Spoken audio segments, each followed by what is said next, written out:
Hi everyone. ఈరోజు మా స్టాఫ్కి పంచడానికి మామిడి పళ్ళు మార్కెట్కి వెళ్ళాము. మామిడి పళ్ళు కొన్న తర్వాత తెలిసింది ఒక ఫామ్లో ఫ్రెష్గా మామిడి పళ్ళు కోసిస్తారని. అక్కడికి వెళ్ళాము. ఈయనే ఆ రైతు ముద్రగడ సుబ్బారావు గారు.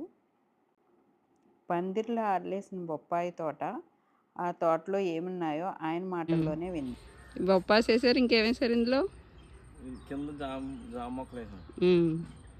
మామిడి పళ్ళు అండి, మామిడి చెట్లు. మామిడి పళ్ళు, పండూరు మామిడి, కొత్త కొబ్బరి, ఐదిరి సాయిబు, చెరుకు రసం, 4 జాతులు ఉన్నాయండి బంగిలి పిల్లి. ఈయన తోటలోనే డ్రాగన్ ఫ్రూట్స్ కూడా ఉన్నాయి. చాలా ఫ్రెష్గా కోసిస్తే చాలా బాగా అనిపించింది. అలాగే తెల్లనేరేడు, స్వీట్ లైము కూడా ఉన్నాయండి. పండూరు మామిడి ఒకటి టేస్ట్ చేశానండి, చాలా బాగుంది. మీకు ఎవరికైనా కొత్తపల్లి కొబ్బరి, హైదర్ సాయిబు, పండూరు మామిడి కావాలంటే ఆయనకు కాల్ చేయొచ్చు.